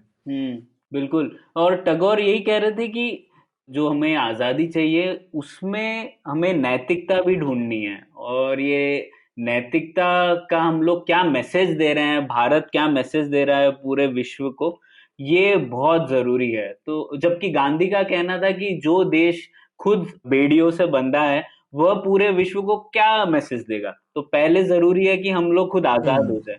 जबकि टैगोर कह रहे थे कि नहीं, ऐसा नहीं है, हम लोग खुद मैसेज दे सकते हैं आज भी लोगों को। तो ये इंटरेस्टिंग डिफरेंस था दोनों के विचारधारा में। हाँ, टैगोर को हमेशा ऐसा लगता था कि हम हिंदुस्तान के पास भी दुनिया को देने को बहुत कुछ है, हम अपनी अपनी काबिलियत को अंडर एस्टिमेट करते हैं। हम्म। तो ऐसा नहीं है कि आज़ाद होने की ज़रूरत है, जो हमारा थॉट प्रोसेस है वही काफ़ी इंस्पायरिंग और ये सब हो सकता है। पर मुझे लगता है कि आई मीन इसमें मैं हमेशा दोनों ही ठीक हैं किसी किसी तरह से, पर अगर हम आज़ाद नहीं हो तो कौन हमको सीरियसली लेगा। हाँ वही। तो इसमें इस बारे में गांधी हाँ, थोड़े और प्रैक्टिकल हैं, जबकि हाँ। लेकिन एक लेवल तक मैं दूसरे एक तरफ और आगे जाऊंगा, आज़ाद होना ही ज़रूरी नहीं है, अगर देश बहुत गरीब रहेगा तो भी आपको कौन सीरियसली लेने वाला है। हाँ बिल्कुल। तो आप अगर हम्म। पूरे देश का गांव बना देंगे तो आपको कोई सीरियसली नहीं लेगा। हाँ, और आजादी सिर्फ, सौरभ, जो राजनीतिक आजादी है उसका भी क्या फायदा। जो टैगोर ने एक और लेख था उनका, जो वो बोल रहे थे समाज, सरकार, बाजार का क्या रोल होना चाहिए, तो वो कह रहे थे कि ठीक है, ये भारतीय संस्कृति में हमेशा से सरकार का रोल एकदम प्रथम नहीं रहा है। वो कह रहे थे कि जो हम्म। समाज है उसका रोल बहुत जरूरी है, जबकि यूरोप में वो कह रहे थे कि सरकार का रोल एकदम नंबर वन है। तो वो फिर से ये बात कहना चाह रहे थे कि सिर्फ अगर हम लोग ये राजनीतिक स्वराज के बारे में सोचेंगे तो आज ब्रिटिशर्स है, कल को हम लोग और कोई लोग इम्पोज कर देंगे उस मशीनरी में, रंग बदल जाएगा, गोरों की बजाय भूरे लोग आ जाएंगे। लेकिन वो कह रहे थे कि फिर भी जो मानसिकता है वह स्वराज की नहीं होगी, हम लोग फिर भी बेड़ियों में ही बंधे रहेंगे। और वो भी शायद उनकी बात जो है वो खरी उतरी बाद में। हाँ, लेकिन वो चीज जो है वो अगेन वो यूरोप को कंपेयर कर रहे थे नेशन स्टेट को इंडिया के किंगडम से। सी हम्म। किंगडम हमेशा से थोड़े से मिनिमलिस्ट रहे हैं। हम्म। किंग जो है वो काफी कम चीजें करते थे। नेशन स्टेट जब बनी है तो नेशन स्टेट पहली बार ऐसी बनी जिन्होंने बहुत ज्यादा जिसको कहते हैं कि उनका हिस्सा समाज में बहुत ज्यादा बढ़ा। हम्म। वो सारी एजुकेशन कंट्रोल करने लगे, इनकम टैक्स उन्होंने लगाया, और इस तरीके की चीजें जो कि पहले के किंगडम्स नहीं करते थे। तो आप हिंदुस्तानी किंगडम्स को यूरोपियन नेशन स्टेट से कंपेयर करोगे तो ये मुझे लगता है एक कैटेगरी मिस्टेक है। हम्म। और हिंदुस्तान जब फाइनली नेशन स्टेट बनेगा तो वो भी तो उसी तरीके का कैरेक्टर होने वाला है उसका। खैर, और शायद इसीलिए टैगोर नेशन स्टेट के खिलाफ भी थे, मतलब उनको तो काफी आलोचना थी ना नेशन स्टेट की। हम्म। तो ये मिनिमलिस्ट नेशन स्टेट थोड़ा ऑक्सीमोरॉन है, बहुत लोग इसके बारे में बोलते हैं पर दुनिया में ऐसा कोई एग्जाम्पल है नहीं, हम्म। सिर्फ लोगों के दिमाग में ही है। है ना, ये थोड़े सिर्फ Europe I mean American libertarians वगैरह जो है ऐसा सोचते हैं, पर वो सोचते ही है ना, मतलब अमेरिकन गवर्नमेंट कौन सी मिनिमलिस्ट है। हाँ, मतलब अमेरिका के जीडीपी का 40% हिस्सा उनके गवर्नमेंट्स का है, भारत में जबकि 26% बिल्कुल। है तो हाँ, देख लीजिए। तो ये जो है शायद सिर्फ कैरेक्टर ऑफ गवर्नमेंट में फर्क है, लेकिन गवर्नमेंट्स का हिस्सा तो बढ़ा ही है पुराने टाइम से। और ये चीज की वार्निंग दे रहे थे इन अ वे टैगोर, हम्म। जो कि शायद पूरी दुनिया में ये प्रॉब्लम है। हर हर देश में ये लोगों को लगता है कि इतना बड़ा हिस्सा सरकार का नहीं होना चाहिए, हम्म। और उससे बहुत प्रॉब्लम्स भी हैं। लेकिन ये एक नेशन स्टेट की सच्चाई है। अभी मुझे मालूम नहीं है, जैसा आई विश टैगोर ने थोड़ा एक्सप्लेन किया होता, क्योंकि मैं भी स्ट्रगल करता हूँ कि भाई नेशन स्टेट नहीं हो तो क्या हो, इसको हाँ। छोड़े तो कहाँ जाएं। हम्म। हम्म। ठीक है, इसमें काफी खामियां हैं, पर यही है। अब दूसरा जो कंसेप्शन है वो अभी अभी तो समझ के थोड़ा परे है। हम्म। शायद टैगोर का आंसर होता है कि उसका जवाब फाइनली ह्यूमैनिटी है, मतलब पूरा विश्व एक हो। हाँ, पर उसका क्या मतलब है कि गवर्नमेंट का क्या फॉर्म हो, थोड़ा ये एक पॉलिटिकल क्वेश्चन है जिसका पॉलिटिकल आंसर होना चाहिए ना। उनके लिए शायद इतना जरूरी नहीं था सरकार, कौन सरकार चला रहा है। हाँ, शायद वही, और वो शायद सोचते कि हो सकता है पुराने जमाने का वीक किंगडम टाइप ही बना दो। हम्म। किंगडम थे ही ना पहले, हम्म। जो कि बहुत ही नॉन इंटरफियरिंग टाइप थे। हम्म। हम्म। तो सौरभ, अंत में आपको ये क्या एनालिसिस जो है, इसके बारे में आपको क्या लगता है कि जो गांधी हैं उनके विचार इतने पावरफुली क्यों ज्यादातर लोगों तक पहुंच पाए? हाँ, अब मुझे ये काफी जिसको कहते हैं कि इसका कोई लॉजिकल शायद आंसर है नहीं, हम्म। और उसका एक फंडामेंटल रीजन है शायद भी। हाल फिलहाल में मैं एक और किताब पढ़ रहा था, एल्कमी नाम की, हम्म। जिसमें एडवर्टाइजर हैं जिन्होंने किताब लिखी है, और वो उस किताब का फोकस ही यही है कि जो ह्यूमन स्फेयर के आइडियाज होते हैं ना, हम्म। कि जो बाकी लोगों को आपको इन्फ्लुएंस करना होता है, कहता है उसमें ज्यादा लॉजिक नहीं भिड़ाना चाहिए। अच्छा। हम्म। हम्म। ठीक है, कहते लॉजिक से ये सब चीजें होती ही नहीं है। हम्म। हाँ, और इसका उन्होंने काफी एनालिसिस किया है और काफी एग्जाम्पल दिए हैं कि भाई कोई भी आप चीजें देखोगे जो कि बहुत फेमस हो गई हैं या बहुत लोगों को इन्फ्लुएंस करती हैं, उनको आप ऐसा 1+1 2 करके नहीं देख सकते, वो हो जाती हैं। हम्म। और आपको खूब सारी इंट्यूशन से, और आपको बस लग रहा है ठीक है, तो आपको ऐसा थोड़ा बस फीलिंग से चल करके उन चीजों को करना पड़ता है। और खूब चीजें ट्राई करो और उसमें से कुछ चलेंगे कुछ नहीं, क्योंकि लॉजिकल नहीं है तो प्रिडिक्ट करना मुश्किल है। हम्म। लॉजिकल चीज तो होती है वो आप हमेशा प्रिडिक्ट कर सकते हो, भाई मैं ये करूंगा तो इसका ये असर होगा। हम्म। लेकिन इंसानों में तो ऐसा नहीं होता। सेम ही चीज का असर एक ही इंसान पे दो टाइम पे आप करोगे तो नहीं होगा। हाँ। ठीक है, हम्म। और सेम टाइम पे दो अलग अलग लोगों पे करोगे तो भी नहीं होगा। हम्म। हम्म तो इतना ज्यादा जो इंसानी फितरत है उसको समझना बहुत मुश्किल है, और उसका भी वो एक रीजन देते हैं। हम्म। और मुझे काफी इंटरेस्टिंग रीजन लगा, पता नहीं सही है कि नहीं है, कि इंसान का जो सोशल एवोल्यूशन हुआ है उसमें इंसान के लिए छद्म जो है, डिसेप्शन है, हम्म। वो बहुत जरूरी रहा है। हम्म। और इंसान को छलना आता है, और वो हर एक को छलता, छोटा सा बच्चा भी छल सीख जाता है।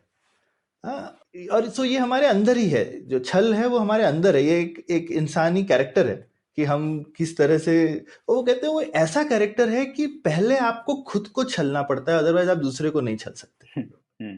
तो अगर आपको खुद को छलना आता है, तो उसके बाद में फिर आप कभी अपना, जिसको कहते हैं ना, कोड डिसाइफर नहीं कर सकते। हाँ। हाँ। हम्म तो ऐसा आपका कोई कोड नहीं है, तो आप कभी रिवर्स इंजीनियर ऐसे नहीं कर सकते कि भाई अगर ऐसी ऐसी चीजें करो तो इंसान ऐसा ऐसा करेगा। ये इंसान इस तरीके का चीज नहीं है, हमको पता ही नहीं है हम कैसे हैं। हम्म। और उसका अच्छा रीजन, अगर हमको ठीक से पता चल जाएगा हम कैसे हैं, तो हम दूसरे को कभी छल नहीं पाएंगे, क्योंकि हम कोई ना कोई सिग्नल दे देंगे कि वो पकड़ लेगा हमको। हम्म। हम्म। ठीक है, तो हमको खुद ही नहीं पता होना चाहिए। तो ये शायद ये इवोल्यूशनरी रीजन है। या दूसरा, अगर मैं मैथमेटिकली देखूं तो शायद इंसान जिसको बोलते हैं नॉन लीनियर कैरेक्टरिस्टिक है, तो आप लीनियरली उसको एनालाइज ही नहीं कर सकते, हम्म। है ना। तो हमारे यहाँ पे जिसको बोलते हैं, हमारा शायद जो अप्रोक्सीमेट फंक्शन है अंदर, वो नॉन लीनियर है, अगर मैथमेटिकली एनालाइज करना चाहते हैं हम्म। हम्म। तो तो जब वो ऐसा हो, तो फिर गांधी टाइप का जो कैरेक्टर है शायद वो ही सक्सेसफुल होगा इन चीजों में, हम्म। जो कि कहीं पे इतना डीपली इन्वॉल्व है, और उन्होंने हिंदुस्तान को इतना डीपली समझा कि आपका इंट्यूशन लोगों के साथ में सिंक में आ जाता है। हाँ। हम्म। ठीक है, और वो शायद उसी टाइम पे चलेगा, और वो आप कभी लूज भी कर सकते हो, आप मिस्टेक्स भी करोगे, और गांधी ने बहुत मिस्टेक्स करी भी। हम्म। और टाइम के साथ देखो तो एंड में आते आते गांधी का इन्फ्लुएंस थोड़ा इस तरह से, आई मीन वो उतनी पावरफुल सिंबल्स नहीं ला पा रहे थे एंड में, हम्म। जिससे सारे लोग इंस्पायर हो रहे थे। इनफैक्ट ज्यादा लोग उनसे नाराज हो रहे थे उनकी चीजों से। पहले वो जो भी बोलते थे सब लोग बहुत खुश होते थे सुन के, हम्म। एंड में आते आते ज्यादातर लोग उनसे नाराज होने लगे थे। तो शायद कहीं पे वो अपना इंट्यूशन, बिकॉज इतना समय बीत गया था, आपने अपना इंट्यूशन जो 1910s में डेवलप किया था इंडिया के लिए, हिंदुस्तान बदल गया ना, एक पूरी जनरेशन, दो जनरेशन बदल गई 40 साल में। हम्म। तो आपको नई जनरेशन का इंट्यूशन नहीं रहा उस टाइम तक आते आते। तो ये मुझे लगता है कि काफी इंट्यूटिव चीज थी गांधी की, और ये एक जो जादूगरी है ये इसी इंट्यूशन से आती है। हम्म। और गांधी, आई मीन महात्मा से ज्यादा और पॉलिटिकल जीनियस से ज्यादा, आई मीन वो टैगोर का वर्ड बहुत जबरदस्त है कि वो जादूगर थे। हम्म। बिल्कुल।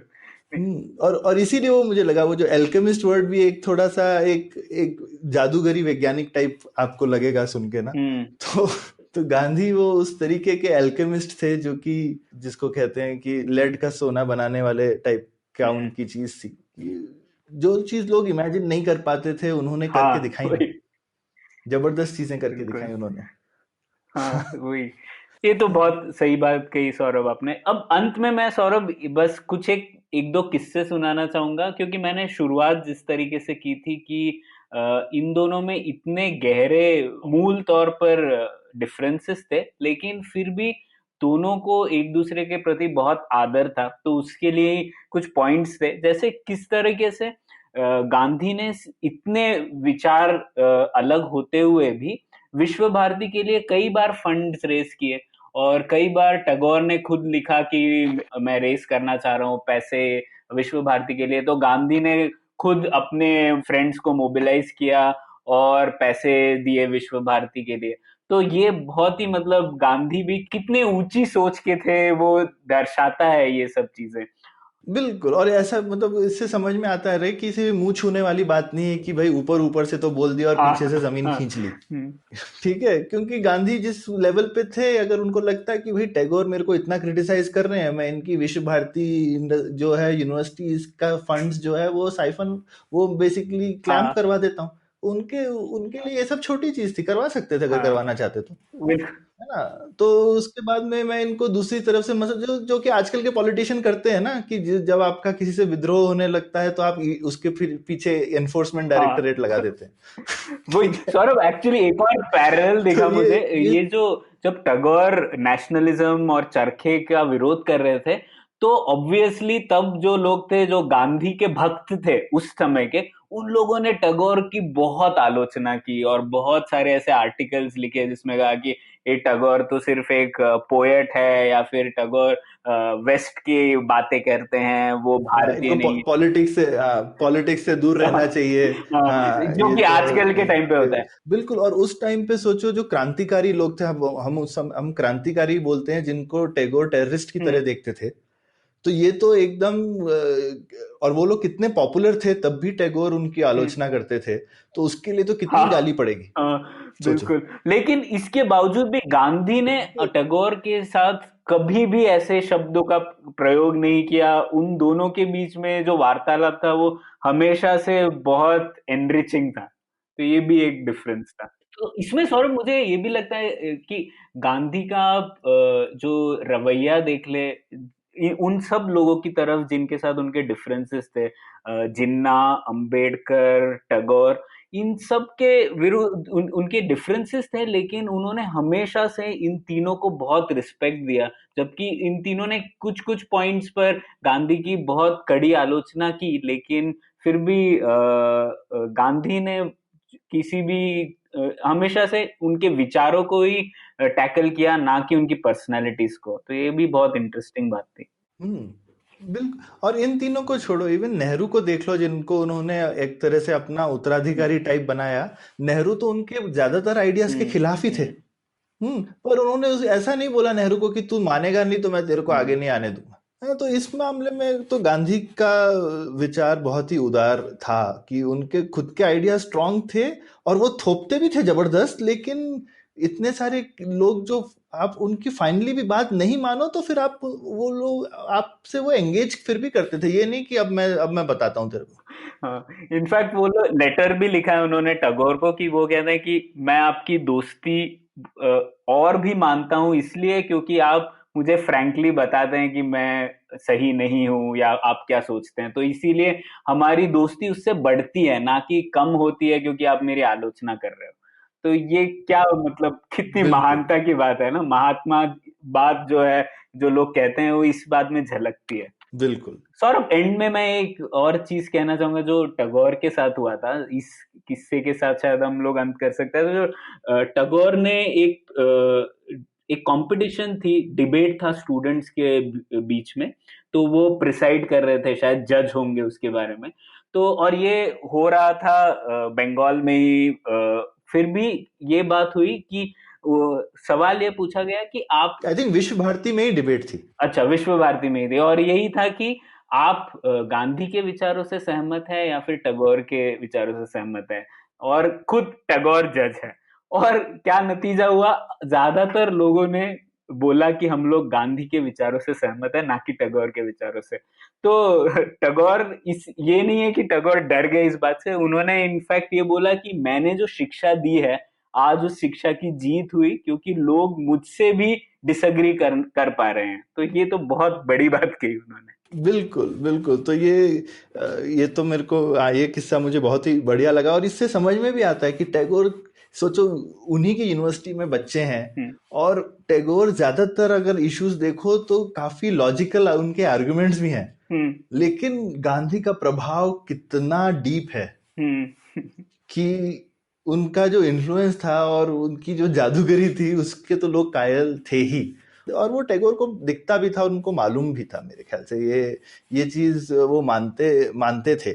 और इससे एक ये भी चीज समझ में आती है कि जैसे हम अभी देख रहे हैं कि ये टैगोर गांधी डिबेट है, ये ऐसा नहीं है कि हम अब देख रहे हैं और उस समय ऐसा नहीं था। उस समय भी लोगों को दिखता था कि ये गांधी टैगोर डिबेट जो है ये एक शार्प कॉन्ट्रास्टिंग व्यू पॉइंट्स हैं, और स्टूडेंट्स में अगर इस चीज को लेकर के डिबेट हो रहा है दोनों के चीजों को लेकर के, तो दिखता है कि उस टाइम पे भी ये एक वेल एक्सेप्टेड डिबेट थी पब्लिक स्फीयर। बिल्कुल ठीक है सौरभ, तो फिर इसी बात पर अंत करते हैं इस पुलियाबाजी का, और आशा करते हैं कि हमारे लिसनर्स को ये पसंद आया होगा, और इससे भी ज्यादा हम लोग रिक्वेस्ट करेंगे कि ये डिबेट्स पढ़िए खुद, और आपको पता पड़ेगा कि हमारी जो पॉलिटिकल डिबेट है वो कितना अलग हो चुका है पिछले 70 सालों में। बिल्कुल बिल्कुल। Thank you. उम्मीद है आपको भी मजा आया। यह पॉडकास्ट संभव हो पाया है तक्षशिला इंस्टीट्यूशन के सपोर्ट के कारण। तक्षशिला पब्लिक पॉलिसी में शिक्षा और अनुसंधान के लिए स्थापित एक स्वतंत्र संस्था है। आप दुनिया के किसी भी कोने में हो, आपकी उम्र कुछ भी हो, अगर आप पब्लिक पॉलिसी, विदेश नीति या टेक्नोलॉजी गवर्नेंस में रुचि रखते हैं तो तक्षशिला की वेबसाइट takshashila.org.in पर उनके कोर्सेज को जरूर चेक कीजिए। और अगर आप पुलियाबाजी में शामिल होना चाहते हैं तो हमसे कनेक्ट कीजिए puliyabazi@gmail.com पर या फिर @puliyabazi ट्विटर पर। शुक्रिया। I hope you enjoyed that show. I'd like to thank our sponsors this week, Paytm Money. Some really fun guests on the network this week. Cyrus welcomed Dia Mirza to come and have a conversation about all kinds of different things. Danny Morrison was on Edges and Sledges, the cricket podcast. If you haven't heard that, that's always a fun listen. And Rahul Subramanian was on Football Shitball to grow their ever more exciting list of guests. And it's not just that. Mantra Mugdha, old friend of ours, was on Advertising is Dead. Manu Pillai was on the Filter Coffee podcast. It's been one great guest after the other. And with that, we hope to catch you again next week. Do you wish you were smarter? Well, so do we. But the next best thing? We could make you sound smarter. And to help you with this endeavor, we are Simplified, a podcast that attempts to break down the complex world around you with a little knowledge, a lot of poor jokes, and a ton of random trivia. Episodes out every Monday. On the IVM Podcast app or wherever you get your podcasts. See ya!